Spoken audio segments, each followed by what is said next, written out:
आपका आउटलुक क्या है यूएस स्टॉक मार्केट को लेकर? The best time to invest in the market was yesterday and the second best time is today. अगर US stock market में किसी को इन्वेस्ट करना है तो किस तरह की कंपनीज वो शॉर्टलिस्ट करें? ऐसी कंपनियां जो अब भी लिस्ट होने वाली हैं, आप देखिए अगले 1-2 साल में they will make amazing money. Indian investors जिन्होंने अभी तक यूएस मार्केट में इन्वेस्ट नहीं करा, क्या जंप करना चाहिए या इट्स टू लेट? जो भाग गया है और जो ऑलरेडी 50 बिलियन हो गया है, प्लीज ट्राई अंडरस्टैंड, आप लेट हो गए हैं। Welcome to good to great. दोस्तों, आज के हमारे गेस्ट हैं mister Bhuvan Gupta, founder of client first capital, जो कि एक ग्लोबल इक्विटी फंड है। भुवन जी एक वैल्यू इन्वेस्टर हैं और वॉरेन बफेट साहब को अपना लिविंग गॉड मानते हैं। इस पॉडकास्ट में हम यूएस स्टॉक मार्केट के बारे में बहुत सारे क्रिटिकल डिस्कशंस करने वाले हैं, जैसे कि क्या जो एआई स्टॉक्स में तेजी है ये एक हाइप है या फिर ये एक स्ट्रक्चरल लॉन्ग टर्म ट्रेंड है जो कि चल रहा है यूएस स्टॉक मार्केट में। अभी भी यूएस स्टॉक मार्केट में कौन सी थीम्स है जहां पर वैल्यू अपॉर्चुनिटीज हैं, और सबसे इंपॉर्टेंट यूएस स्टॉक मार्केट में अभी क्या क्या बड़ी रिस्क्स हैं। बहुत ही इंपॉर्टेंट डिस्कशन है, प्लीज इसको स्किप नहीं करिएगा। अगर आप मेरे गुड टू ग्रेट चैनल पे नए हैं तो फटाफट से इस चैनल को सब्सक्राइब कर लीजिए, जिससे कि आप भी अपनी गुड टू ग्रेट बनने की जर्नी शुरू कर सकें। Enjoy this episode.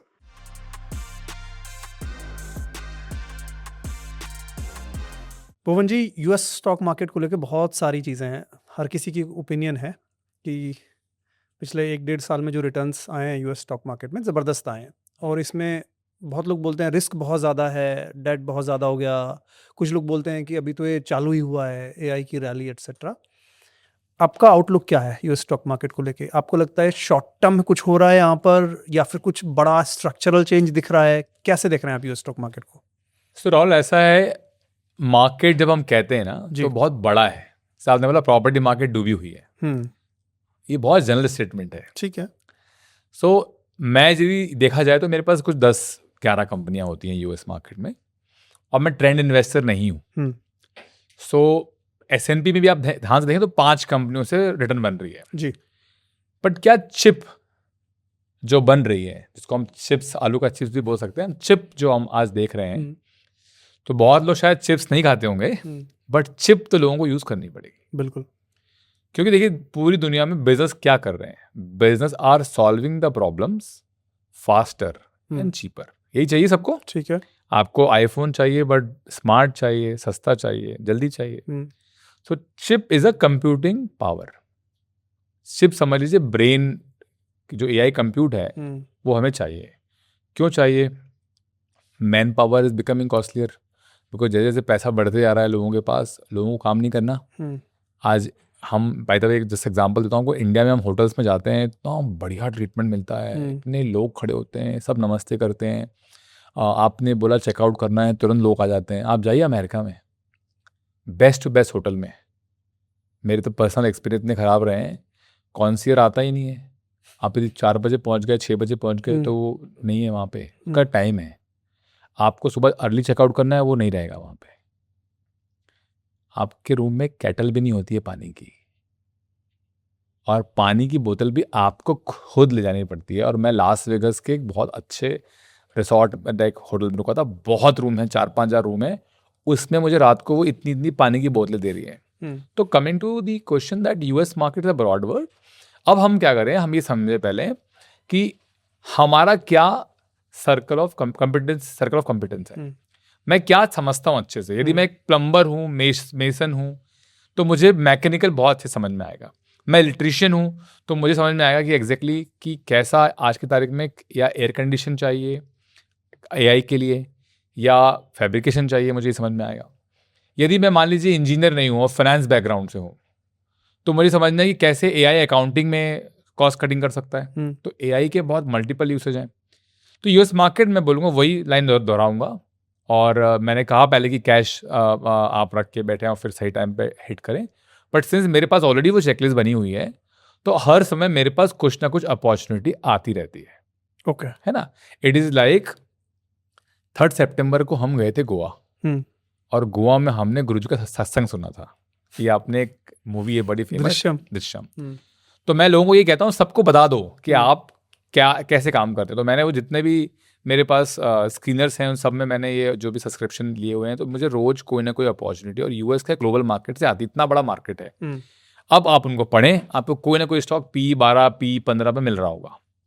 तो मेरा सिंपल आंसर ये है, the best time to invest in the market was yesterday and the second best time is today.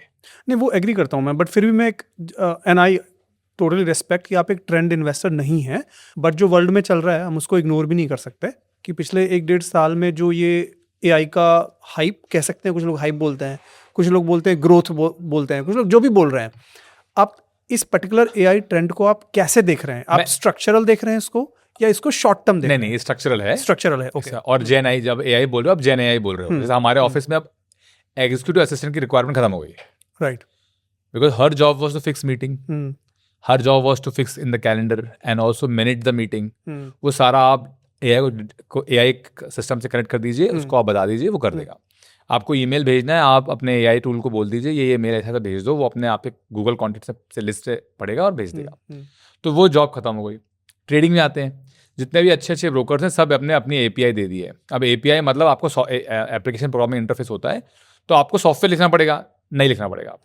आपने अपने उसको बोला एआई टूल को कि भाई मुझे ये फला शेयर इतने इतने खरीद दो.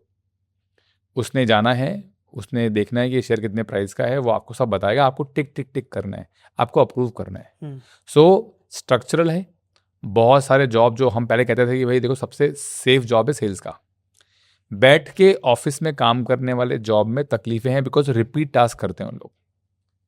सो वो डेफिनेटली स्ट्रक्चरल चेंज है. इतना ज़्यादा इन्वेस्टमेंट हो रहा है इस वक्त. और अभी मैं आपको बताता हूँ, होटल में भी आप जाएंगे यदि यूएस में, तो आपको एक एआई पकड़ा देंगे, आप उससे क्वेश्चन पूछिए पहले. तो ये स्ट्रक्चरल है. ठीक है, स्ट्रक्चरल आपको एआई लगता है पूरा. वैल्यूएशन थोड़ा हाई रहता है, हाँ, वो हमारी टेंडेंसी है. ठीक है, ठीक है. वैल्यूएशन पे आ जाएंगे अभी थोड़ी देर में. लेकिन जैसे मैं ये भी कभी पढ़ रहा था कि वॉरेन बफेट का क्या व्यू है एआई को लेके, तो आप चूंकि उनको काफ़ी फॉलो करते हैं, काफ़ी कनेक्टेड हैं उनके इकोसिस्टम से, तो एआई के बारे में आपको उनका व्यू क्या लग रहा है अभी? ये वैसे ही है कि यदि आप देखो 70-80 ईयर ओल्ड कोई बंदा होगा आज, तो क्या वो चैट जीपीटी यूज़ करेगा? अनलाइकली. मेरी मम्मी करती हैं, बट आप ये समझ लीजिए कि उन लोग के उनका दिमाग नहीं है अभी कि हमको इतना इसको यूज़ करना है. वो अभी भी उनको अब कनेक्शन चाहिए, लोगों से बात करना है. तो कुछ लोग होते हैं जैसे शम्मी कपूर साहब थे, कंप्यूटर में लगे रहते थे. तो बफेट साहब का बहुत सिंपल है, वो कंप्यूटर के भी अगेंस्ट थे. अच्छा, ओके. जी.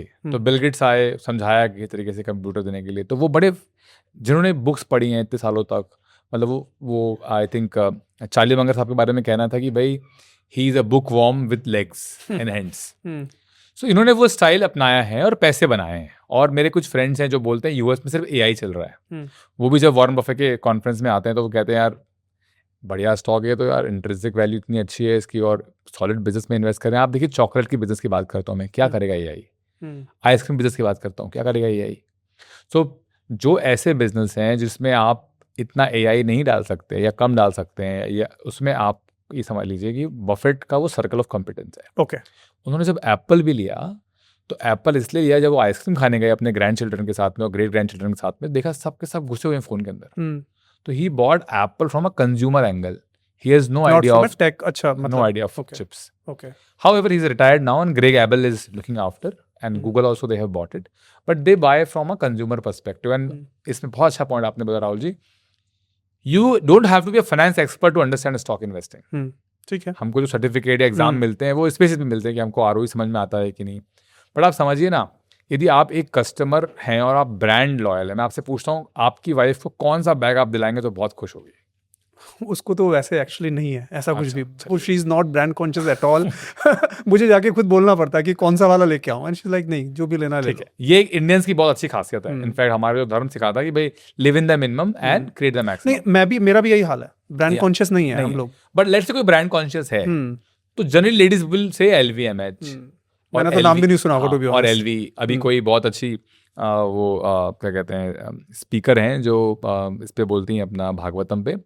जब वो आ रही थी एयरपोर्ट से तो गुच्ची का शॉल उन्होंने ओढ़ा हुआ था. आपको पता है यदि आपने गुच्ची या LV के कपड़े या शू लिए हैं जिसमें LV लिखा है या गुच्ची लिखा है तो सस्ता होता है वो. अच्छा, मुझे नहीं पता था. ओके. क्योंकि आप फ्री में मार्केटिंग कर रहे हो ना. अच्छा. पर उसमें LV नहीं लिखा हुआ है और वो LV का बैग है तो महंगा है. ओके. तो this companies are very smart. Ultimately the customers are the best sales person और एम्बेसडर, व्हाटएवर यू कॉल.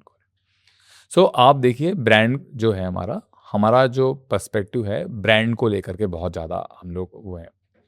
अब आप देखा आपने, आप गए एक पार्टी में और एक अच्छी पार्टी है, इसमें मैं कहता हूँ consumer discretionary, because consumer discretionary क्या है, जब पैसा आता तो आदमी फैलता है ना।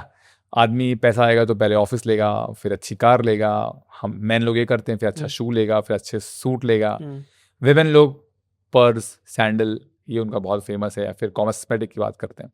तो आप एक पार्टी में जाइए और वहाँ देखिए कि जो लेडीज़ हैं वो उन्होंने मैक्सिमम कौन सा ब्रांड यूज़ किया। तो उसको बोलते हैं मार्केट रिसर्च कर लिया आपने, तो आपने देखा वही कि 100 लेडीज़ आई थी और लेट से सबसे ज़्यादा बैग वहाँ पे अर्मिस के थे या एलवी के थे। ठीक है।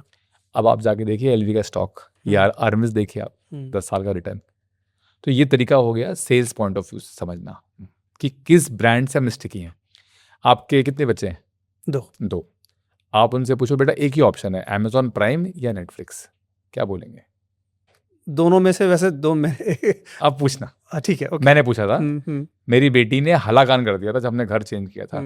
तो मेरा पूरा डेटा खत्म हो गया था फ़ोन का, बिकॉज फ़ोन से मैंने उनको लगा के दिया था। तो पापा या तो नेटफ्लिक्स दे दो या वापस वहाँ छोड़ दो जहाँ वो फ्रेंड से हम बात करें, जब तक घर में इंटरनेट कनेक्ट हो रहा है। ठीक है। तो नेटफ्लिक्स आज भी, और वो बोर्डिंग में पढ़ते हैं, तो वहाँ एक जब दिखाते हैं संडे को उन लोग मूवीज, तो एक आवाज़ आती है डुडुम।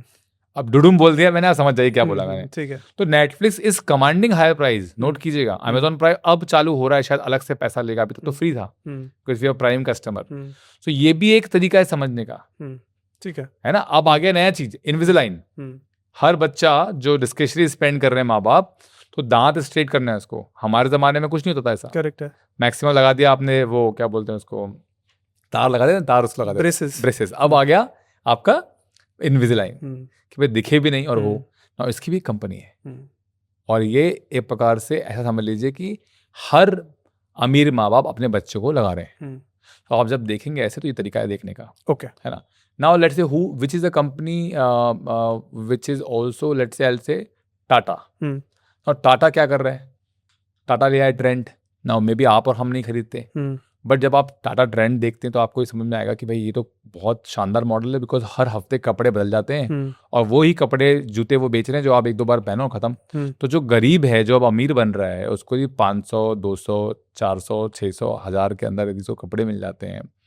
तो Tata trend is growing like anything. तो not only from finance perspective, you can also understand the stock from this perspective. So AI में आते हैं या इतने यूएस में आते हैं। तो देखिए इंडेक्स से जब आप इन्वेस्ट करते हैं ना, तो थोड़ा प्रॉब्लम आती है, बिकॉज इंडेक्स में आप एवरेज ले रहे हैं।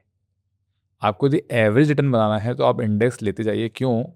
बिकॉज आपके पास पैसा हमेशा आने वाला है। आप हर महीने कमाते हैं, राइट? कि ऐसा होता है कि आपने आज कमा लिया, अब नहीं कमाएंगे आप? नहीं, हर महीने मंथली मानो अगर कोई कमा रहा तो उसके लिए वो आप बोल रहे हैं कि तो एसआईपी ही कर सकता है वो। अब वो भले सिस्टमेटिक करे या जब पैसा आए तब करे। तो इंडेक्स तो ऐसा है कि एफडी का कॉन्स्टिट्यूट हो गया, एफडी का रिप्लेसमेंट हो गया, आप खरीदते जाइए। तो अब ऐसा है कि हाइपर स्केलर जो हैं वो हर तरीके से हमको बाइंड करके रखें। हम कहते हैं गवर्नमेंट डेटा ले रही है हमारा, बट हमारा डेटा तो फेसबुक के पास है। अभी बहुत अच्छा एक प्रॉब्लम हुआ था, अभी आपको पता होगा फेसबुक का। क्या फेसबुक बंद हो गया? नहीं हुआ ना। तो पावर सोचिए आप। और जितने भी अभी जो ये हुए हैं जेनजी, सब फेसबुक फ्यूल कर रहा है। इलेक्शन में भी यूएस कहता है कि रशिया ने ये कर दिया, वो कर दिया। तो power of this hyper scalar is too much. चाहे वो अमेजॉन इकोसिस्टम हो, चाहे वो एप्पल हो। कहते हैं एप्पल यदि आप यूज़ कर रहे हैं तो आपको एप्पल के सारे यूज़ करने पड़ेंगे। करेक्ट है, बिकॉज एप्पल का इकोसिस्टम उसके अराउंड है, तो आप फोर्स हो गए। तो अमेजॉन, एप्पल, एनवीडिया की चिप हैं जो आप देखिए इतनी फास्ट हैं, बहुत आगे हैं। सो अभी टेस्ला की बात करता हूँ। टेस्ला का भी इकोसिस्टम आ रहा है और टेस्ला FSD हो चुकी है राहुल साहब। हमको लगता है इंडिया में नहीं हो पाएगी, बट 6 महीने से 1.5 साल में टेस्ला यहाँ पर बिना ड्राइवर के चल रही होगी। मैक्सिमम यदि गवर्नमेंट ने रुका तो 2-3 साल। और दुबई में अगले 4 से 5 महीने में 8 कंट्री में ऑलरेडी टेस्ला FSD चल रही है। मैं चला के आया हूँ। प्रोडक्ट देखिए, आपको कंपनी का अंदाजा लग जाएगा। ठीक है।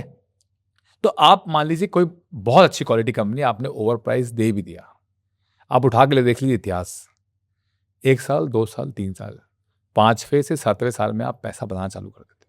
तो जो मैंने पहले कहा था कि भाई आप वैल्यूएशन देखिए, बिकॉज जैसे 10 लाख का 7 लाख होगा ना, रिटेल जो हमारा भाई हो स्टॉक बेच देगा। पर यदि आप ध्यान से देखो, एक ऐसा भी तरीका है कि आप अच्छी कंपनी को थोड़ा हायर वैल्यूएशन देकर के भी खरीद लीजिए, जो आप कह रहे थे। तो अब AI हो या नो AI हो, AI रियल है, वैल्यूएशन थोड़े स्ट्रेच है, हम जैसे लोग एआई पे वैल्यूएशन पे दे नहीं पाते, बट इसी वक्त नेटफ्लिक्स गिरा हुआ है। हम्म। नेटफ्लिक्स गिरा हुआ है, तो यदि इतनी बड़ी बड़ी कंपनियां देखें तो नेटफ्लिक्स गिरा हुआ है, उसको खरीद सकते हैं। सो मार्केट में अपॉर्चुनिटी है, आप देख लीजिए नेटफ्लिक्स का valuation one of the lowest in the last 5 to 7 years। ठीक है। सो आप ये मानते हैं कि ये स्ट्रक्चरल है एआई का जितना भी अभी चल रहा है? इसमें एक कंसर्न जो इन्वेस्टर्स को है, और मुझे मालूम है जो लोग यूएस स्टॉक मार्केट को स्पेशली जो एआई रैली है उसको जो फॉलो कर रहे होंगे, वो उन लोग को मालूम होगा कि एक जो बड़ा कंसर्न बीच बीच में आता है, एकदम बर्स्ट आते हैं कि हाइपर स्केलर्स हैं, बहुत ज़्यादा कैपेक्स डाल रहे हैं, बिलियंस ऑफ बॉन्ड इशू कर रहे हैं। हाँ, बॉन्ड इशू कर रहे हैं एग्जैक्टली, 100 साल के इक्विटी डाइल्यूट कर रहे हैं, अपना फ्री कैश फ्लो पूरा बर्न हो चुका है उनका। कोई डाइल्यूट नहीं कर रहे हैं राहुल जी। मैंने तो सुना है कुछ कुछ कंपनीज में इक्विटी भी डाइल्यूशन की बात चल रही है। टॉप पता नहीं किसमें किसी बात कर रहे हैं, मुझे एग्जैक्टली नाम तो याद नहीं है। क्योंकि इक्विटी तो डाइल्यूट नहीं हो रही है, बॉन्ड इशू किया है, सही है, डेट तो हो रहा और है, प्लस इंटरनल अक्रूवल बहुत ज्यादा है। हाँ, तो मेरा मेन क्वेश्चन ये था कि इसमें फ्री कैश फ्लो पे भी इम्पैक्ट आ रहा है, बहुत सारी कंपनीज में दिख ही रहा है वो हमें। उनको फर्क नहीं पड़ता। हाँ, उनको फर्क नहीं पड़ता, दे आर मार्केट ही कैप्चर कर लो ना। हाँ भाई व्हाट्सएप जब आया था तो क्या था अर्निंग मॉडल? कुछ नहीं। मार्क ज़करबर्ग को का जो फेसबुक मैसेंजर था लोगों ने यूज करना बंद कर दिया। करेक्ट, तब जाके उसने ये व्हाट्सएप, तो बिना अर्निंग के मॉडल को 2 बिलियन में आए थे खरीदने, उन्होंने मना किया, 13 बिलियन में खरीद लिया, 13-17 बिलियन में खरीद लिया। Same Instagram, it was not a Meta company, but again it capture the market share. तो आज का जो एंटरप्रेन्योर है जो नया आ रहा है उसको बहुत क्लियर है कि मैं मार्केट शेयर ले लूँ बिना अर्निंग की। कंपनियों की भी आज अल्टीमेटली दूसरी जो बड़ी कंपनी बैठी है उसका तो नुकसान हो रहा है ना। आप लोग आए तो न्यूज़ चैनल की हालत खराब हो गई, सब पॉडकास्ट लेके आ रहे हैं। ठीक है, हाँ ठीक है। तो ये सारे जो कंसर्न्स हैं, कैश फ्लो का कंसर्न है, कैपेक्स बहुत ज़्यादा हो रहा है, आपको लगता है ये सब का कोई बड़ा इशू है? नहीं, करना ही पड़ेगा ना। आप देखो, आज यदि आपको अलाइव रहना है, अभी मैंने आपको बताया था ओरेकल के बारे में, तो एनवीडिया के चिप यदि आप लोगों तो बहुत महंगे, जीपीयू जिसको बोलते हैं, बहुत महंगा है। और ऐसा है कि यदि हमें कनेक्टेड वर्ल्ड बनाना है कार्स का, यदि हमको ड्राइवरलेस कार की कल्पना करनी है, जिसमें आप समझ लीजिए आप यदि एक कार लेते हैं और आपका ड्राइवर यदि फ्री हो जाता है, तो आप समझ रहे हैं क्या हो रहा है। और यदि आप मान लीजिए एक रोबोट खरीदते हो ऑप्टिमस का, और आपके घर में वो मेड का सारा काम कर देता है, और यूएस में कुछ $3,000 के हिसाब से साल का 36,000 से 60,000 का खर्चा आपका है यदि आप रखते हो, इसलिए बहुत लोगों के पास यूएस यूके में मेड नैनी नहीं है। तो अब ये रोबोट को यदि काम करना है एफिशिएंटली, और वो कार को एफएसडी ड्रिवन होना है, या ट्रक की बात करें, हम ट्रक के बारे में सोचें आप, तो हमें चिप चाहिए। और एनवीडिया के चिप्स बेस्ट हैं, जीपीयू। अब आपने देखा इंटेल भी बढ़ गया, एएमडी बढ़ गया, बिकॉज सब अब ultimately chip is very important. इसको आईओटी बोलते हैं, तो इंटरनेट ऑफ थिंग्स। सो ये सब चीज़ों के अंदर चिप है। तो आप एक बड़े विला के अंदर भी आप रहते हैं तो आप यूज़ कर सकते हैं, वो कनेक्टेड है वहाँ से, तो आप वहाँ से बंद कर सकते हैं, ऑन ऑफ कर सकते हैं। और आप देखिए आपका बहुत सारा लेबर कॉस्ट बचेगा। अब जो इलेक्ट्रिक कार है उसकी ड्राइविंग आपसे मेरे से बहुत अच्छी है। आपको यदि मेरी बात पे यकीन नहीं है तो आप यूएस जाइए और एफएसडी किराए पे लीजिए, चलाइए, ठीक है, और फिर शाम को एक कार अपनी खुद लीजिए, चलाइए, आपको समझ में आ जाएगा। Because system will not get tired. All this I need chips. तो अमेजोन उतर गया चिप्स में, टेस्ला उतर गया चिप्स में, तो ये तो उनके एसेंशियल रिक्वायरमेंट है, ये उनकी पूरे कंपनी का बहुत छोटा पार्ट है। बट यदि एनवीडिया देगा ही नहीं, because there is a demand supply gap, correct, तो इनकी अर्निंग्स नहीं आएगी, इनकी अर्निंग या ग्रोथ नहीं आएगी, तो आप शेयर पे से हट जाओगे। आज वही हुआ ना, एआई के आने से ऐसी बहुत सारी कंपनियां हैं जिनके अंदर वैल्यूएशन खत्म हो गया, अपनी इंडियन आईटी कंपनीज, और ऐसी भी कंपनी है जहां बिना बात के वैल्यूएशन खत्म हो गया, बिकॉज लोगों को लग रहा है एआई इज भगवान। तो ये एआई जो भगवान है, ये आप मना कर रहे हैं शायद? नहीं है ऐसा? Okay, is a good servant, okay, या वेरी गुड सर्वेंट, ठीक है, it's a very good assistant. AI systems are very good जहाँ पर रिपीटिव टास्क बहुत चाहता है। जैसे कि अमेजोन के अंदर आप देखिए, हम बात करते हैं लॉजिस्टिक की, अमेजोन में जितने भी लोग लॉजिस्टिक में काम करते हैं उनके इतने हाथ पांव दुखते हैं, बिकॉज उनको एक दिन में इतना लंबा चलना पड़ता है। तो रोबोट चाहिए वहाँ पर, but at the end of the direction कौन देगा? इंसान ही देगा, इंसान देगा ना। तो एआई में आर्टिफिशियल और इंटेलिजेंस दोनों, इमेजिनेशन कहाँ है?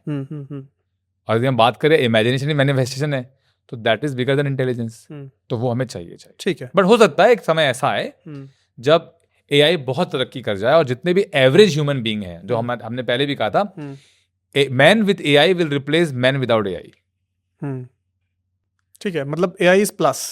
एस प्लस आप भी यूज करते हैं? बिल्कुल करता है। ठीक है, तो ओके, तो मुझे ये समझ में आया कि आपका कहना ये, आपका थिंकिंग ये है कि अगर हम यूएस स्टॉक मार्केट को देखें तो जितनी भी कंपनीज AI में काम कर रही हैं, चाहे वो चिप मैन्युफैक्चरिंग में है या फिर उसके इर्द गिर्द जो इकोसिस्टम है उसमें काम कर रही हैं, they are here to survive and they are here to innovate and they are here to make money in the जब लॉन्ग भी रन। ऐसा होता है Rahul, not everybody survive, because कुछ ना कुछ तो उसमें ऐसे नहीं, ठीक एलिमेंट, है, हाँ मतलब वो तो रहेगा। एक ब्रॉड लेवल पे हम बात कर रहे हैं, ऐसे नहीं हाँ। बात कर रहे कि हर कंपनी विल सर्वाइव और not. LLM will become commodity. हाँ, okay. It will the cost will come down because at the end of अच्छा बाय द वे आप देखिए मॉडल बहुत जल्दी एक्सपायर हो रहे हैं। इनफैक्ट सबसे फास्ट मैं जो देख रहा हूँ एंथ्रोपिक और चैट जीपीटी आप यदि यूज करते हैं पेड वाला, तो हर 2 दिन में अपडेट हो जाता है, ठीक है। तो चेंजेस आर वेरी फास्ट। हम कहते थे change is the only constant. जितना आप जितनी देर में ये बोलेंगे वो चेंज हो जाएगा। तो अब रैपिड हो गया है, तो आप वो कह रहे हैं कि 10x बनेगा कि नहीं बनेगा, मैं तो कहता हूँ अब जल्दी बनेगा। अच्छा, ओके, ठीक है। बफेट को तो एनुअल लेटर पढ़ने, या किसी को बफेट का एनुअल लेटर पढ़ना होता था, तो संजय बख्शी साहब ये बात कहते हैं कि जब वो लंदन स्कूल ऑफ इकोनॉमिक्स में पढ़ रहे थे तो उनको मज़ा नहीं आ रहा था पढ़ने में। तो वो बोले यार मुझे ऐसा आदमी से पढ़ना है जो प्रैक्टिकल बातें करता है। तो he came to know about Warren Buffett. तो वॉरेन बफेट को लिखा उन्होंने उस जमाने में, तो बफेट ने कहा पोस्टल भेज दो, पोस्टल यू हैव टू पे, I will send the annual letters. अभी क्या करना पड़ेगा? अभी आप अपना एनुअल लेटर पूरा ले लीजिए और अपने AI को फीड कर दीजिए, समरी निकाल देगा, उसको वो डिक्टेट कर देगा, सारी चीजें कर देगा। लेकिन तुरंत आप कितना समरी पढ़ लीजिए गीता की, जब तक आप प्रैक्टिकली जिएंगे नहीं यार। इसलिए आपको वो कहते हैं ना, लोग कहते हैं जब आप लिखते हो ना तो यहाँ से ब्रेन में जाता है वो। तो it is very important to understand that AI can do the task but you also have to work. नहीं, ठीक है, वो डिनाई नहीं कर रहे हैं हम लोग। तो ठीक है, तो यहाँ पे ये सारी AI कंपनीज इन्वेस्ट कर रही हैं। अच्छा, एक जो क्वेश्चंस जो मैं क्योंकि ये कोशिश कर रहा हूँ ये ब्रेक डाउन करने के लिए कि एज ए इन्वेस्टर हमारे कुछ क्वेश्चंस होते हैं किसी भी कंपनी में इन्वेस्ट करने से पहले। तो जैसे कैश फ्लो का कंसर्न कभी हो जाता है, या फिर दूसरा जो मुझे लगता है कि जो ये लोग पैसा डाल रहे हैं, हाइपर स्केलर जितना भी कैपेक्स कर रहे हैं, तो इनको रिटर्न्स इस पर अभी नहीं आ रहा है। ठीक है, ये एक बड़ा क्वेश्चन है इन्वेस्टर कम्युनिटी का कि इनका रिटर्न कहाँ है, इतना पैसा डल रहा है। अभी लड़ाई चल रही है कि किसका मॉडल बेटर है। हाँ, तो आप देखिए कोपायलट पीछे चला गया बहुत, ठीक है, कुछ नहीं कर पा रहा वो। चैट जीपीटी एंथ्रोपिक के बीच में लड़ाई चल रही है। इंडिया के जितने भी AI मॉडल हैं ओके हैं, I have what ever tried and definitely कोई ना कोई अच्छा करेगा, बट ओके। सो सबको अपना नीश फाइंड करना पड़ेगा। Then some AIs have specialise AI कि आप पावर पॉइंट बनाइए, हम प्रेजेंटेशन बनाइए हमारे साथ, डॉक लिखिए, will do better job than chat GPT. And that's exactly, there is a company called gamma.ai, we use it for presentation. So specific use cases are going to be doing fantastic. Example, healthcare data है, you cannot get a information from Anthropic or let's say आपका Chat GPT। तो आप एक company health care data पे आप specialise करके AI बनाइए, then you sell it to the healthcare expert where the data stays private and that give you fast information। So those businesses we are also happy to look at, those businesses are here to stay। Okay, या तो ये हो गया general. जैसे Amazon बेचता है सारा item, but यदि आपको अच्छी कॉस्मेटिक खरीदनी है या लेट्स से आपको प्रीमियर ब्रांड के कोई गुड्स खरीदने हैं, वो आपको Amazon में नहीं मिलेंगे। ठीक है, ठीक है। अब मुझे आप ये बताइए कि अगर यूएस स्टॉक मार्केट में किसी को इन्वेस्ट करना है तो किस तरह की कंपनीज वो शॉर्टलिस्ट करें, गिवन जो ये सारा चल रहा है, वैल्यूएशंस भी स्ट्रेच्ड हैं, बहुत सारी चीज़ें चल रही हैं, और कुछ कंपनीज जो अगर कुछ अच्छा काम कर रही हैं और आपके दिमाग में है, क्योंकि आप काफ़ी यूएस स्टॉक मार्केट पे, कंपनी हाँ दे दो, मतलब कोई बाई सेल रिकमेंडेशन है नहीं, बट अगर उनका इंटरेस्टिंग बिजनेस मॉडल है जो आपको लगता है कि यार ये कंपनी है, इनका अच्छा बिजनेस मॉडल है, एंड देन क्यों है आपको लगता है कि वहाँ पे ग्रोथ आ सकती है, मतलब not price wise but earnings wise, longevity wise. देखो लॉन्जिविटी होती है कल्चर में, हम वहीं पे आते हैं वापस। प्रमोटर का एक बहुत सिंपल फंडा है दैट मुझे अपने लिए और शेयर होल्डर के लिए पैसे बनाने हैं। ठीक है, जब तक मेरे अंदर जान है मैं बनाऊंगा, उसके बाद मैं आगे बढ़ा दूंगा। तो दीपेंद्र गोयल साहब यदि इंडिया में एग्जांपल है, तो जोमेटो से हट चुके हैं अब, है ना, वो अब कुछ नया कर रहे हैं। और जो इनके अपने ब्लिंकिट के CEO हैं, उनको उन्होंने जॉइंट कंपनी का जो इटर्नल है उसका CEO बना दिया कि आप चलाओ भाई, because you have done very good job in Blinkit. तो आप देखिए अमेजॉन भी अब आ गया है, 30 मिनट्स और समथिंग, है ना, 15 मिनट्स में भी आ जाएगा। सो यदि मैं कंपनीज की बात करूं तो कुछ कंपनियां ऐसी हैं जो AI ट्रेंड गलती से लोगों ने मिसअंडरस्टूड कर लिया है। तो एक कंपनी है constellation software which owns 700 software company. 700 software companies they own. Yeah. Okay. They own means they have acquired the same holding model, ठीक है. and every company is generating cash flow, and the model is not software or something. The model is they are investing or they are buying companies which are mission critical. जहाँ पर वो revenue का 1% उनका earning है या उनका revenue है, और वो ऐड होता जाता है कंपनी के अंदर. अब हेल्थ केयर डेटा AI कुछ नहीं कर सकता जब तक AI वो हेल्थ केयर ले, बिकॉज हेल्थ केयर में आप गलती नहीं कर सकते हो. एग्जाम्पल, मैं अहमदाबाद में एक फ्रेंड के यहाँ गया. I love their house. तो मैंने कहा भाई तो बड़ा हाउस लग रहा है, तो मैं देखो प्लॉट साइज का रेट क्या है. तो मैंने चेक किया कि 5400 स्क्वायर फीट का प्लॉट 30 लाख का मिल रहा है. मैं तो बहुत सस्ता है. सुबह जब वो उठे बात की तो पता चला कि उन्होंने ये घर लिया था जब खंडहर था 3 करोड़ में. तो आज वो जो रेट नहीं है, बट चैट जीपीटी वो रेट बता रहा है, क्योंकि उसके पास पब्लिक इन्फॉर्मेशन है. आप दोगे नहीं पब्लिक में इन्फॉर्मेशन तो आएगी कहाँ से? Not all the datas are there. So private information still stays private. So ये जो कंपनी है कॉन्स्टलेशन, इसके पास जो कंपनीज हैं सारी की सारी वो मिशन क्रिटिकल हैं. आप डिफेंस के अंदर, हेल्थ केयर में या एविएशन में आप रिस्क नहीं ले सकते. देयर आर 16 सिग्मा आपने सुना होगा. 16 सिग्मा 21 सिग्मा इसमें चलती हैं. वो थोड़ी सी भी गलती तकलीफ हो जाएगी. तो कॉन्स्टलेशन के अंदर क्या हुआ, मल्टीपल फैक्टर्स हैं, but one factor is the AI, and because of that stock धड़ाम 47%. अच्छा, ओके. गिर गया, और उसकी ग्रुप कंपनी भी गिर गई. पर आप जितने भी एनालिस्ट पढ़ लो, आप खुद कर लो, कैश फ्लो बढ़ रहा है. ओके, तो ये अपॉर्चुनिटी क्रिएट हो गई. सो AI के ट्रेंड में लोगों ने बहुत सारी अच्छी कंपनी से पैसा निकाल लिया. तो that is one thing. Now हमारा एक इन्वेस्टमेंट है, कंपनी ओल्डीज बार्गेन आउटलेट. ये खरीदते हैं डिस्काउंटेड गुड्स. 100 रुपए की चीज़ जो आज आप US में भी बेच रहे होते हो, और मान लो किसी बायर ने बोला हमें नहीं खरीदना ये बिकॉज इसमें डिफेक्ट है, या लेट से थोड़ा सा डिफेक्ट है, या हमको नहीं ज़रूरत अभी, because they command. So then this company buys them at 50. किस तरह के प्रोडक्ट्स? सारे. तो आपको सीजन यदि है आपका, तो ग्रीटिंग यदि आपका ये आ गया, क्या कहते हैं अपना क्रिसमस का, तो क्रिसमस और जो थैंक्स गिविंग होता है उसके ग्रीटिंग कार्ड्स, और लेट से आपके क्या कहते हैं कपड़े हो गए, या केक हो गया, या क्रिसमस ट्री हो गया. कंज्यूमर प्रोडक्ट्स हैं सारे. ओके. और यदि आप दूसरे सीजन में आते हैं तो उनके पास गर्मी में एयर कंडीशंस हैं. तो एक उसको कहते हैं एक डिसकंटिन्यूड, एक जो चीज़ ओल्ड हो गई है, ठीक है ना. एयर फ्रेशनर्स हो गए, साबुन हो गए, शैम्पू हो गए, टॉवल्स हो गए, है ना. इन्वेंट्री का एक मिक्स होता है नॉन पेरिशेबल पेरिशेबल के बीच में. अब वो 100 की चीज़ 50 में लेते हैं और 75 में बेचते हैं. अच्छा, कितना मार्जिन हो गया? काफी बढ़िया मार्जिन हो गया. 50% मार्जिन हो गया. ठीक है. अब वो company is a very inflation friendly, but किसी कारण से वो गिरी हुई है और गिरती जा रही है. तो ऐसा हो रहा है क्या कि AI की वजह से सारा पैसा AI में लग चुका है या लग रहा है, जिसकी वजह से बहुत सारे स्टॉक से पैसा निकला है? एक ये थ्योरी चलती है. मैं नहीं कह सकता इस बारे में, बिकॉज एक ही बात सीखी है मैंने, मार्केट को समझने की कोशिश मत करो. ओके, ठीक है. Business is the soul of the stock market. कोई भी कंपनी का जो प्राइस है ultimately it has to match the cash flow.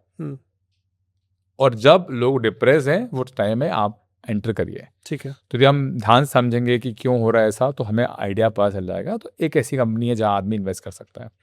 Plus Indian IT जो मैंने आपको बताया है ना, आप समझिए कौन है उसका CEO, कितने साल की उसकी एज है, वो क्या कर रहा है. विशाल सिक्का साहब कहते थे कि हमें करना पड़ेगा, प्रोडक्ट बनाना पड़ेगा, तो उनको निकाल दिया गया था. और आज वही सफ़र कर रही है इन्फोसिस की, वही हम जो है प्रोडक्ट बनाए. तो सब लोग ये बोलते हैं इंडियन IT कंपनी के पास प्रोडक्ट नहीं है. तो ये हो गया. अच्छा, अभी माइनिंग और लेट से हम बात करते हैं AI इंफ्रास्ट्रक्चर क्रिएट करने की कंपनी है कंफर्ट सिस्टम, जो सिर्फ एक पर्टिकुलर रीजन में उन लोगों को खरीद लेती है जो प्लम्बिंग करते हैं, जो इलेक्ट्रिशियंस हैं, बिकॉज AI इंफ्रास्ट्रक्चर क्रिएट करना है.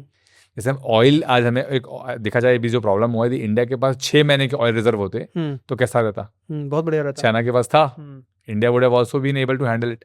तो वो तो बनाएगा इंडिया, करना ही पड़ेगा उसको. But what is the new oil? Data. तो अब AI infrastructure is not only booming in America और Europe, India, everywhere it is needed. तो ये बीच में एक हमला हुआ था मिडिल ईस्ट में, तो अमेजोन के सर्वर पे अटैक हुआ. तो यदि बैकअप नहीं होगा तो बैकअप कहाँ रखोगे आप? फ्रेंडली कंट्रीज में. तो इस वक्त सबसे इम्पॉर्टेंट हो गया है AI कंप्यूट. उसके लिए चाहिए डेटा, डेटा के लिए चाहिए इलेक्ट्रिसिटी, इलेक्ट्रिसिटी चाहिए, पावर जनरेशन, तो ट्रांसफार्मर भी खरीद सकते हैं आप, हम्म। ट्रांसफार्मर वाली कंपनी भी खरीद सकते हैं आप। हम्म। अब उसमें चाहिए मटेरियल, तो कॉपर, मेटल्स की पूरी रैली सिल्वर, भाग रही है अभी। और प्लस ट्रम्प वाले जो है वो तो है ही। तो ट्रम्प की जो वेव है, ट्रम्प ने क्या किया, पूरे हेल्थ केयर स्टॉक गिरा दिए, मैनेज हेल्थ केयर कंपनी जो होती थी, because he is deadly against this Medicaid and Medicare, government की जो स्कीम है जी। तो उसमें जो यूनाइटेड हेल्थ करके कंपनी है वो बहुत गिर गई है। तो अब यदि मेरे से भी वैल्यू इन्वेस्टर होगा तो वो सोचेगा कि भाई अब ट्रम्प तो आने वाले नहीं है, 2029 के बाद ये चला जाएगा, जनवरी के बाद तो। 80-90% मिड टर्म पोल्स में मुझे, अच्छा, हाँ, ये भी लग रहा है आपको? हाँ, तो मिड टर्म पोल्स में क्लैरिटी मिल जाएगी। और अब ये होगा कि वो जो कंपनीज है वो डिप्रेस हैं ऑलरेडी। तो देखिए, मैं क्यों यूएस की और इंडिया की बात करता हूँ, यूरोप की, because in the democracy business man is the king. आप कितना कहते रहिए कि भाई गवर्नमेंट अच्छी थी या अच्छी थी, जब गवर्नमेंट अच्छी नहीं भी थी, मान लो आईटी कंपनी ने खूब पैसा बना के दिया इंडिया को, वो कैसे बन गया? businesses, they were value businesses were delivering. सो नहीं, बिकॉज इन डेमोक्रेसी में बिजनेसमैन राजा होता है, और आज की तारीख में हर डेमोक्रेसी का जो प्राइम मिनिस्टर है वो बनिया है। इंटरेस्टिंग। सब अपने साथ में किसको लेके आते हैं?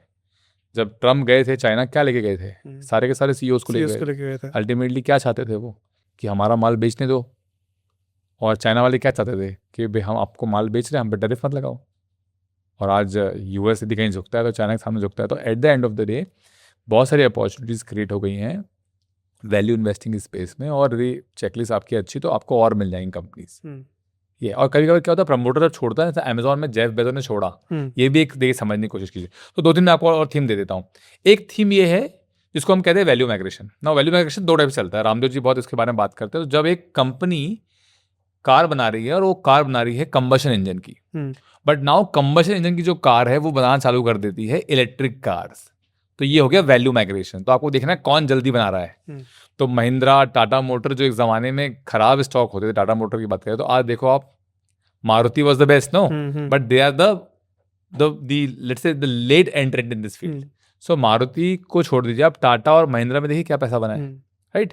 बिकॉज इलेक्ट्रिक कार में इनफैक्ट महिंद्रा के तो सबके घर में वो कार, कौन सी कार है मुझे पता नहीं, वो तो एवरीबडी इज बाइंग XUV। हाँ, XUV सब लोग बाइक कर रहे हैं, और टेस्ला की कॉपी बोलते हैं। सो ये हो गया वैल्यू माइग्रेशन कंपनी लेवल पे। अब मैं एक बहुत अच्छी बात बताता हूँ कि अल्टीमेटली शेयर की प्राइस बढ़ती कैसे है। आप अर्निंग बढ़ाते रहिए, बट आपने सुना होगा शेयर स्प्लिट होता है। बफेट ने नहीं किया है, बट बफेट के पास क्लास भी शेयर। तो मैं जब बोलता हूँ लोगों से मैं वॉरेन बफेट से कि कॉन्फ्रेंस में जा रहा हूँ, तो लोग बोलते हैं अच्छा आपके पास शेयर है उसका। तो मैं समझ जाता हूँ क्यों पूछते हैं, ये क्यों पूछ रहे हैं। एक शेयर $6 का है, तो मैं कहता हूँ भैया मेरे पास क्लास बी शेयर है जो 600 का ही है। तो बफेट ने स्प्लिट नहीं किया है, क्लास बी शेयर निकाला ताकि लोग खरीद पाएँ, छोटा शेयर खरीद पाए। बट जितनी भी बड़ी कंपनियां, Apple, Amazon, Google, Microsoft, Nvidia, ये अपने शेयर को स्प्लिट कर देते हैं, which is not a financial transaction. But split करने से इंसान को क्या लगता है, 10 रुपए का शेयर है जी, 20 रुपए का। आप देखो MRF का share, if I am not wrong, 70,000 rupees का शेयर था। बट क्या एक शेयर प्राइस का इतना हाई होने से हम ये बोलेंगे कि कंपनी बहुत अच्छी है? Again we are doing a mistake of looking at the price and thinking of the value. So we have to know the details.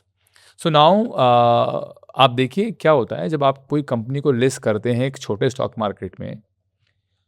तो लेट्स से आपने एग्जांपल इंडिया में हम बात करते हैं NSE SME या BSE SME जो भी इंडेक्स है, आपने वहाँ कंपनी लिस्ट की और जब उसको आप मेन बोर्ड पे लेके जाते हैं तो रेगुलेशन बढ़ जाता है, पर आप एलिजिबल होते हैं जाने के लिए, तभी आप जा पाएंगे ना। करेक्ट। तो नंबर ऑफ बायर्स बढ़ जाते हैं, फंड्स आ जाते हैं, तो आपका डेली वॉल्यूम बढ़ना चाहिए। ये भी काम CEO का है। तो मैक्सिमम CEO आप पाएंगे कि वो जाते हैं ब्लैक रॉक के पास, उनके पास ETFs हैं जो अंधा पैसा लगा रहे हैं। सिमिलरली यहाँ पे सबसे बड़ा इन्वेस्टर कौन है? LIC। तो जितने भी LIC इंश्योरेंस धारक हैं वो अल्टीमेटली इनडायरेक्टली इन्वेस्टर हैं, बट वो उनको बेनिफिट पता ही नहीं उनको क्या चल रहा है। HDFC का एक प्लान चलता है लाइफ इंश्योरेंस का कि भाई आप ले लीजिए और गारंटीड है आपका पूरा इंश्योरेंस, ले लीजिए आप। How are they guaranteeing? They are taking a risk of making 15-20% in the stock market and they are offering you a guarantee. तो आप खुश जाते हो, wow I am getting a guaranteed insurance. But पीछे काम क्या हो रहा है? स्टॉक मार्केट में पैसा बना रहे हैं लोग और वो रिस्क वो ले रहे हैं। सो अभी जो आप देखें पूरी चेन में ऐसी कंपनियां जो अब भी लिस्ट होने वाली हैं नैस्डैक में या हुई हैं और सारा पैरामीटर सही है, आप देखिए अगले 1-2 साल में they will make amazing money because everyday volume बढ़ रहा है. ओके. तो if they continue to the work which they are doing, MDA space एक कंपनी है ऐसी, और आप देखें यदि उनका जो वॉल्यूम है, बिकॉज देखिए प्रॉब्लम क्या आता है, यदि मैं एक बड़ा फंड हूँ तो मेरे को वॉल्यूम चाहिए. आई कैन नॉट बाय ना.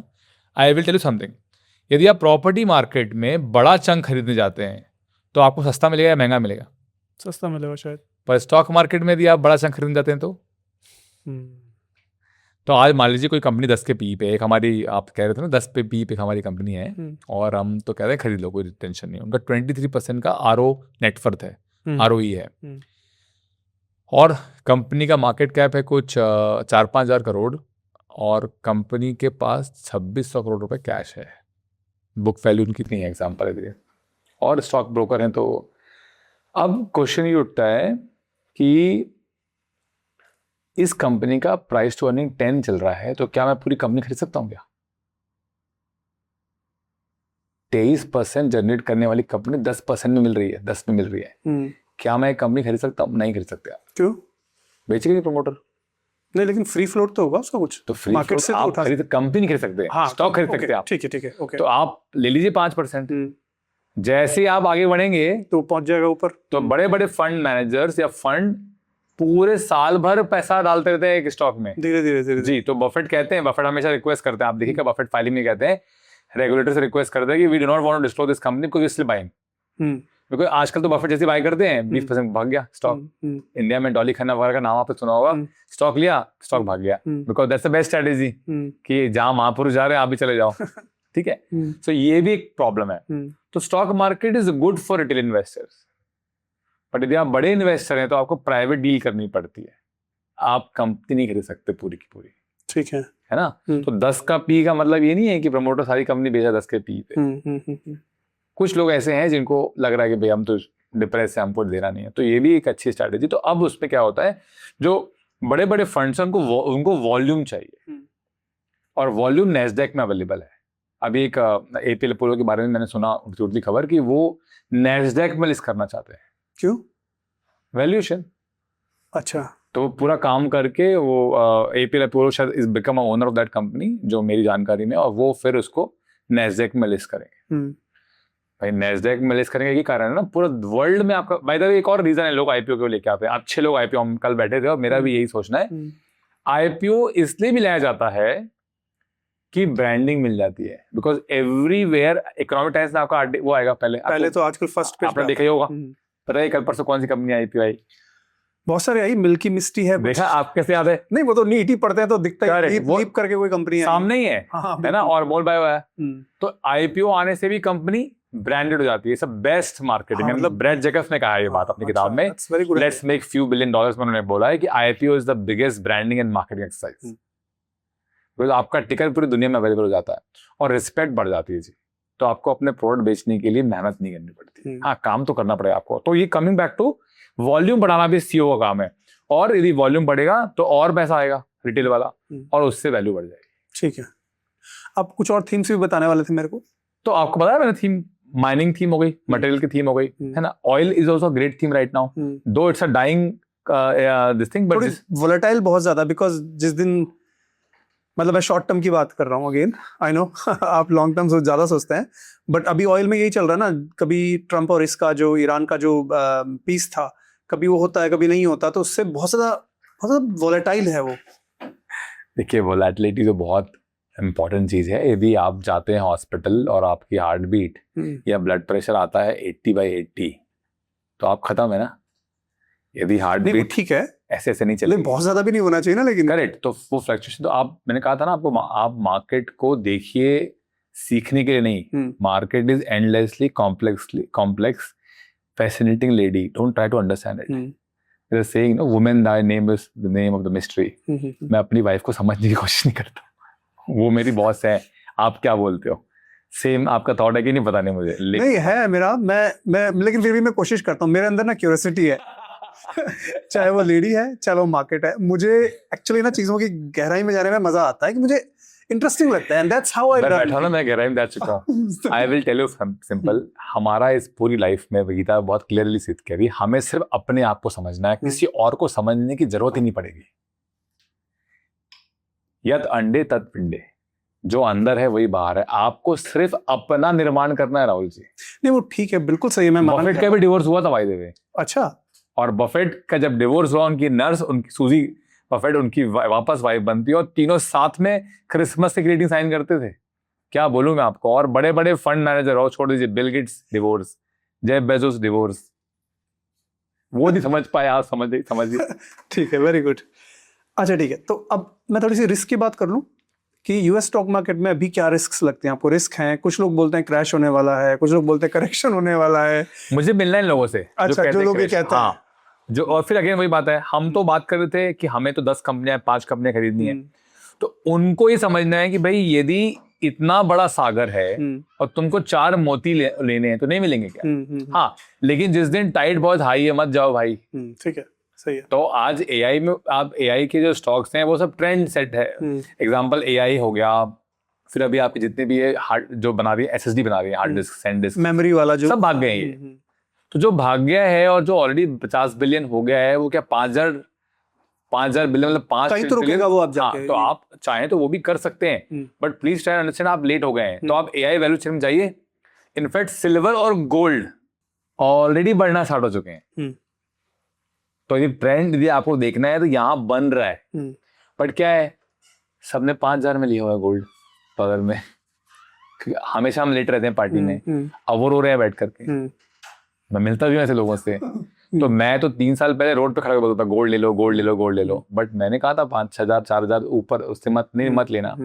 अब टाइम है लेने का, सिल्वर टाइम है लेने का, है ना, और ऑलरेडी बढ़ना चालू हो गया है। तो आप जो चाह रहे हैं ट्रेंड, और देखिए इन्फ्लेशन बढ़ेगा ना। कमिंग टू ऑयल, जो आपने मुझे बोला, भाई ऑयल माइनिंग में क्या ऐसी कंपनियां हैं जो ऑयल निकालती हैं और आज 10x है लास्ट 5 साल में? 5 साल में ऑयल ने कितना बनाया होगा रिटर्न? बहुत कम बना के दिया होगा, Right? बहुत स्टैग्नेंट है पूरा। 5 साल में जब ऑयल ने पैसा बना के नहीं दिया, apart from this last 2 month 3 month, तो माइनिंग वो कंपनी 20x है और 10x है। नहीं, वो कंपनी 10x और 20x है। तो कैसे हुआ है? हर माइनिंग कंपनी में, कमोडिटी कंपनी में, एग्जीक्यूशन इज द की। अच्छा, मैनेजमेंट इज एवरीथिंग। तो रामदेव जी कहते हैं ना, 10x मैनेजमेंट 10x कंपनी हो या 100x। माइनिंग कंपनीज में ऐसा नहीं हो सकता। माइनिंग कंपनी में it is always management, right. तो अब उसमें कमोडिटी को 10x कैसे लाएं? जब कमोडिटी गिरी हुई है तब उस माइनिंग कंपनी में इन्वेस्ट कर लो आप यदि रिटेल हो, आपको समझ में आता, आप गोल्ड ले लो, सिल्वर ले लो। बट यदि आप थोड़ा सा, जो मैंने आपको बताया था, पढ़ सकते, तो आपको पता है हर फील्ड में एक वॉरेन बफे है। जैसे भी गवर्नमेंट में काम करना सीखना है तो अडानी साहब प्रॉफिट है कि कैसे गवर्नमेंट से काम करते हैं। वैसे यदि आपको गोल्ड माइनिंग में पैसा बनाना है, सिल्वर माइनिंग में पैसा बनाना है, तो एक बंदा है एरिक स्प्रॉट, वो माइनिंग बिलियनियर है। अच्छा, तो 80 साल के हो गए, 80 ईयर्स के। मैं, और बाय द वे, मैं थोड़ा एक कहता ना, एक बूढ़ा होना चाहिए आपके साथ। हनुमान जी के साथ जामवन थे, तो आपके साथ एक ऐसा अनुभवी आदमी हो जैसे साइकिल देखी हो कि हर चीज साइकिल चलती है। तो आप बात करते हैं वोलेटिलिटी की, तो ऑयल की जो वोलेटिलिटी है आप रोज रोज दिखेंगे, दिखेगी ना। आपने जो मैंने आपको कहा था चेकलिस्ट, वही बनाइए ना चेकलिस्ट, और प्राइस गया साइड में। अब यदि वही आपको पी मिल रहा है 5, 6, 7, 8, तो व्हाई नॉट? ठीक है। तो मतलब आप कह रहे हैं कि यूएस स्टॉक मार्केट में जो नैरेटिव चलता है कि करेक्शन का, क्रैश का, उसको आप साइड में रख दो और आप अपना बेसिक्स करो, वही जो हमने पहले डिस्कस करा था कि आरओई देखो, पी वगैरह देखो, फंडामेंटल्स देखो, और उस हिसाब से अपना डिसीजन ले लो। अच्छा, यूएस में जो डेट का जो एक चलता है, ये भी एक नैरेटिव चलता है, कितने ट्रिलियन डॉलर डेट हो गया है और एक टिकिंग टाइम बॉम्ब है, कुछ लोग बोलते हैं। तो उससे कुछ आपको खतरा लगता है? खतरा हो सकता है, पर डेट सबके पास है, चाइना के पास भी है।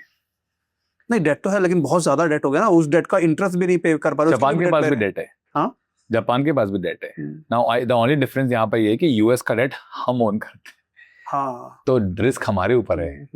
सो अब देखिए, समझिए, बहुत सारी कंट्रीज का इन्वेस्टमेंट कहाँ पर है? यूएस के अंदर। पूरा मिडिल ईस्ट आज खड़ा है यूएस के साथ में, क्योंकि उनके सारे पैसे सॉवरेन वेल्थ फंड के वहाँ लगेंगे, नहीं तो हो गए। तो जब तक यूएस एम्यूनेशन में और इनोवेशन में आगे है, चाइना के बारे में एक बहुत अच्छी कहावत है कि China is a great economy, very bad stock market, right? China is a black box. आपकी कोई भी इंडियन कंपनी चाइना में सक्सेसफुल नहीं हो पा रही है। वहां से माल खरीद लो, वहां जाकर के ब्रांड नहीं बना सकते आप। Tesla somehow is selling, Apple probably is selling, but how many companies are, that is why Trump went, no, भाई हमें वहाँ बेचने दो. But Chinese car companies, just the way they are coming, the speed they are having and the products they have, even मैं तो कहूँगा इस table पे और इस रूम में बहुत सारी चीज चाइनीज है.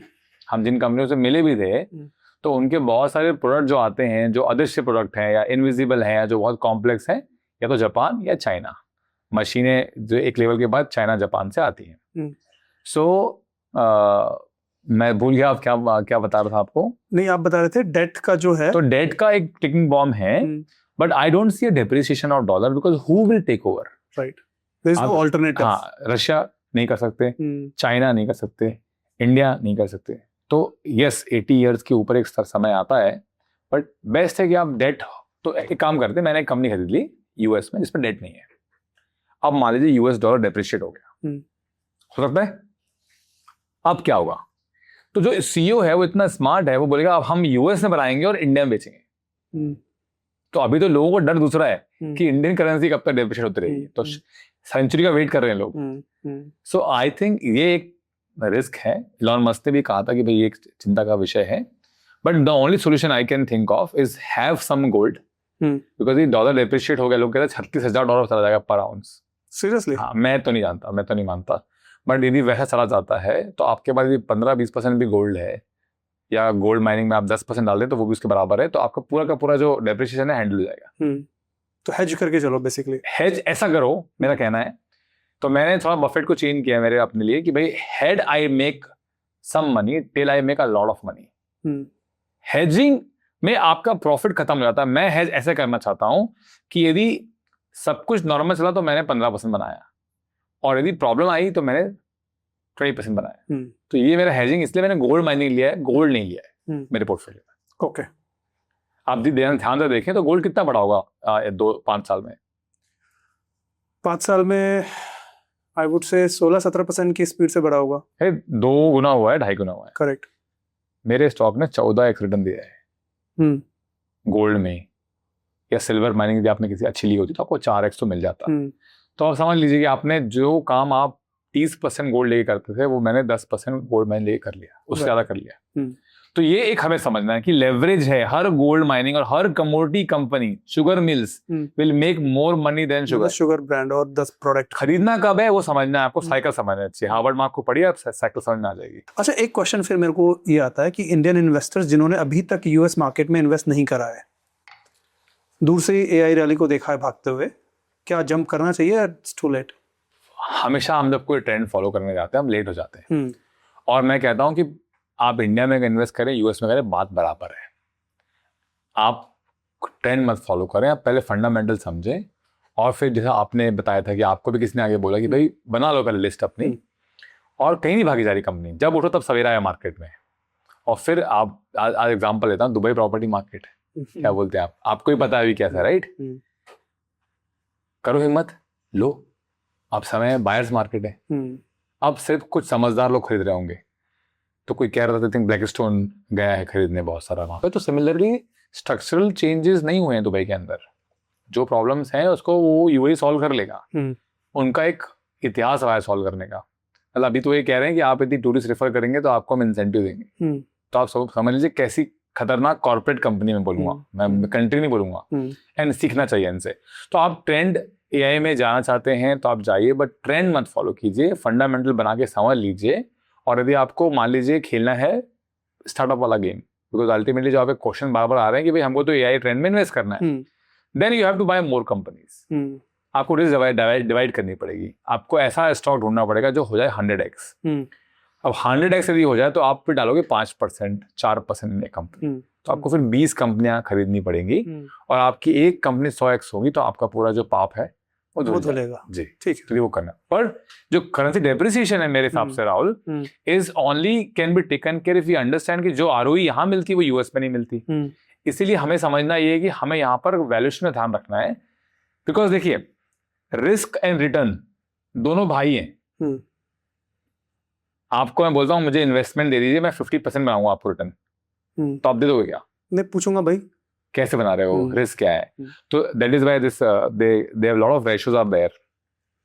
तो रिटर्न एंड रिस्क तो रिटर्न हमें जो चाहिए वो रिस्क एडजस्ट रिटर्न चाहिए। ठीक है, बिल्कुल ठीक है। अब जब हमको रिस्क एडजस्ट करना रिटर्न चाहिए तो हमको ये समझना है कि भाई startups are very high risk, तो मैं अपना रिस्क कैसे डिवाइड करूंगा, मैं कम एलोकेशन लूंगा पढ़ने के बाद। पर जो मैंने आपको मेथड बताई है 4-5 कंपनी वाली, उसमें रिस्क ही मैंने लो कर दिए। And risk comes from not knowing what you doing. So risk समझनी है हमको कि डेट ही नहीं है यार, 10 साल से प्रॉफिट बना के दे रही है, प्रमोटर 50 साल का है, ड्रिवन है, कंपनी जो काम कर रही है, इंडिया में क्रेन्स की रिक्वायरमेंट है, कंस्ट्रक्शन बन रहा है, रोड बन रही है, आर्मी को चाहिए, आर्मी के लिए बन रही है, बहुत कॉम्प्लेक्स इक्विपमेंट है, फिर ट्रांसफार्मर चाहिए, इंडिया को नहीं सबको चाहिए, और जितना डिस्ट्रक्शन हुआ है ट्रांसफार्मर और चाहिए, तो ट्रांसफार्मर लाइन चाहिए, तो उसके लिए फिर चाहिए आपको तो ऑयल भी चाहिए, बिकॉज अब सबको ऑयल स्टोर करना है 6-6 महीने का। जैसे हमने एआई देखा था, तो शायद ऑयल में मैं जल्दी हूँ, एआई में हम लेट हो गया, तो ऑयल का एक ट्रेंड है, बट ऑब्वियसली लॉन्ग टर्म में ऑयल इज डेड, तो सोलर आ जाता है आपका, रिन्यूएबल आ जाता है, वहां देखिए वहां भी ट्रेंड है। तो यूएस जाइए, इंडिया जाइए, जहां चाहिए, ये ध्यान रखिए कि स्टॉक मार्केट में यदि यूएस में बन रहा है डॉलर में 15, तो यहाँ बनाना है 20, इतना ही फर्क है। ठीक है। अच्छा, एलोकेशन को कैसे रखें? कुछ लोग जैसे एलोकेशन की भी बात करते हैं कि जरूरी नहीं है सारा पैसा इंडिया में रखें और जरूरी नहीं है सारा पैसा यूएस में भेजें, थोड़ा एक बैलेंस बना के चले, एलोकेशन बना के चलें। तो एलोकेशन पे आप क्या कहना चाहेंगे? आपने रामदेव जी से पूछा था, रामदेव जी ने कोई बाहर इन्वेस्ट किया क्या? राकेश 100% इंडिया में, राकेश वाला नहीं, वो भी भारत में करते थे शायद, जहाँ तक मेरे नॉलेज। डी मार्ट के दवानी साहब, हाँ नहीं ना, एक साथ है, सब साथ है, सब साथ है, सब जाए नहीं, लेकिन उनके जैसे इन्वेस्टर तो नहीं है ना हम लोग, तो हमें तो थोड़ा सा कैसे बनाएंगे 10x? वो ठीक है, बात आपकी समझ में आती है, लेकिन मेरा कहना का मतलब है कि एक जैसे करेंसी डेप्रिसिएशन का प्रॉब्लम है भारत में ही सारा पैसा डालने में, तो मुझे नहीं पता, मैंने कभी उनसे क्वेश्चन पूछा भी नहीं कि आप सारा पैसा भारत में रखते हैं, और अगर आपने वही स्किल्स अगर यूएस जैसे कंट्री में लगाए होते तो शायद आपके बेटर रिटर्न्स निकल के आते। आप उनका कैगर चेक कीजिए, 30% से ऊपर आएगा। नहीं तो वो बोल रहा हूँ मैं 30 से उनका ज्यादा बन सकता था ना, फिर नहीं बनता ना। क्यों? यूएस में 20-25 बनता। ऐसा क्यों? सेम इकोनॉमिक्स है ना, जैसे यूएस में महंगा पड़ता वो इंडिया को काम दे देते हैं। अच्छा भाई, हम सब व्यापार जोड़ता है। हम एक कंपनी में गए थे, तो वहां पर एक पार्ट ईरान से आ रहा है, एक पार्ट चाइना से आ रहा है, और बेच रहे हैं अमेरिका को। तो मैंने पूछा, ये अमेरिका आपके ईरान वाले प्रोडक्ट पे कुछ बोलता नहीं क्या? उनको पता ही नहीं, ऑयल आ रहा है वहां से जो आता है, या कुछ फेरस सल्फाइड बनता है। तो देखिए, हम व्यापार है ना, हम देशभक्त बनिए हैं, बिगड़िए नहीं है, व्यापार जोड़ता है। तो आप ये समझिए सब कनेक्टेड है। लेकिन हाँ, प्रॉब्लम क्या है, यदि आप इकोनॉमी में आप मान लीजिए कम्युनिज्म है, तो वो override they may take a decision which is good for the जनता and not for the companies. तो मैच्योर सेक्टर जो है वो बहुत इंपॉर्टेंट है। जैसे अभी सोशल मीडिया बैन हो रहा है धीरे धीरे सब जगह 15 साल के बच्चों के लिए, क्योंकि सबको समझ में आ रहा है कि ये तो भाई ड्रग्स है। सो आप इंडिया में इन्वेस्ट करें, आप यूरोप में इन्वेस्ट करें, आप यूएस में करें, आप यूके में करें, डेमोक्रेसी में इन्वेस्ट कीजिए। आपको फिर कह रहा हूं, जितनी भी इंडियन कंपनी में आप इन्वेस्ट करोगे, आप पाओगे 50 कंट्री में उनका मार्केट है। फार्मा की बात कर लीजिए, क्या फार्मा यहाँ बेचते हैं क्या? बिल्कुल नहीं, नहीं बेचते ना। तो यदि एक बात करें कैप्टन पॉइंट की, तो 50 कंट्री में माल बेचती होगी फार्मा की। तो जितनी भी आप कंपनियों की बात करेंगे, या तो वो 50 कंट्री में माल बेच रही है, या वहां से माल आ रहा है, तो at the end of the day you are diversified. ठीक है, बट इंडियन करेंसी से नफरत में कुछ नहीं कर सकता। तो जब इतने बड़े बड़े लोग अपने नाम ले लिया और वो यहीं पर हैं, आज अंबानी की बात कर लेते हैं, फेसबुक आगे उनको पैसा दे रहा है। तो we have to understand that हमें हमारी ही कंपनी को समझना, और ये इजी है आपके लिए, क्योंकि टायर 2 टायर 3 में यदि आप रह रहे हैं, आपके जो व्यूअर्स हैं मैक्सिमम, तो उनके लिए इजी समझना कि भाई ये कंपनी अब यहाँ नया प्रोडक्ट लेके आई है, ऐड डाल रही है पूरे मार्केट में। You can see it basically पूरा। भाई आप कब जाओगे टायर 2 टायर 3 में? आप कब जाते हो? आज आपसे क्वेश्चन पूछता हूँ, यूएस बेस्ड कंपनी इंडिया कब आती है माल बेचने? अमेजॉन कब आया माल बेचने? जब पॉपुलेशन का उनको गेम समझ में आया। नहीं, जब यूएस में उन्होंने पैसा बना लिया। हाँ, मतलब आपके एक्सपेंशन के लिए। भाई रेसिपी बन गई, फेमस हो गई। आपको कभी भी बड़े अपना मार्केट तब छोड़ना है, होम मार्केट, जब आप होम मार्केट में सक्सेसफुल हो। मतलब सैचुरेट हो गए वहां पे। सैचुरेट हो गए आप, वहां सक्सेसफुल हो गए। सैचुरेट तो आपके ऊपर डिपेंड करता है, आप कैसे लेते हो, आप प्रोडक्ट बढ़ा दो। तो अब what happens, all the big brands only expand when the home market में दे आर ऑलरेडी एस्टैब्लिश्ड। अब रेप्लिकेट आसान है। तो अमेजॉन यहाँ आकर के धंधा करेगा, प्रॉफिट नहीं कमाएगा। ये यूनिलीवर के बारे में बड़ी फेमस कहानी है। यूनिलीवर, प्रॉक्टर एंड गैम्बल, ये सब पहले फ्री में बांटते हैं टूथपेस्ट वगैरह, जिससे लोगों को, आप जैसे लोगों को तो ब्रांड कॉन्शियस हो ही नहीं है। इंडिया के ऐसे लोग हैं, और चाइना में तो और हालत खराब है। आप चाइना में जाओ किसी के ऑफिस में, ऐसे ऑफिस में ये चाय की टेबल है, वो यहाँ से डालेगा पानी, पत्ती रहेगी यहाँ पे, उससे दिन भर वो पानी की चाय पीता रहता है। तो उसको तो कोई ब्रुक ब्रांड और ऑल से मतलब ही नहीं है। आप देखो ना, ब्रांड का नाम क्या है, रेड लेबल, ब्रुक ब्रांड, ये सब यूके कंपनी ने दिया हुआ है। अल्टीमेटली चाय यूके जाती है यहाँ से, है ना। सो सबसे इंपॉर्टेंट ये समझना है कि सारी जो वर्ल्ड है वो कनेक्टेड है, और since the world is connected, आप किसी भी एक सेगमेंट को पकड़ो और उसमें इन्वेस्ट करो। आप किसी भी ऐसी कंपनी का नाम बता दो जो बोले मेरे सारे प्रोडक्ट में सब कुछ होमग्रोन लगा है। जिप की बात करते हैं, जिप जो इतनी कॉमन सेंस है, 60% मार्केट एक कंपनी के पास है। तो आप कोई भी पेन, कौन सी कंपनी में बताया वो? मैं नाम नहीं पता, मेरे को जापानीज कंपनी है, but I think I am forgetting the name, but that one company controls the 70% of zip in the world. तो इसलिए पूरा वर्ल्ड कनेक्टेड है। आपको बिकॉज क्या होता है, जैसे आप जाओगे इस गेम में ना, वहाँ टैक्स का इशू आएगा, तो आप दिन भर बैठ के वो आपसे अपने टैक्स की बात भी छूट गई, टैक्स पे ही लगा रहेगा इंसान।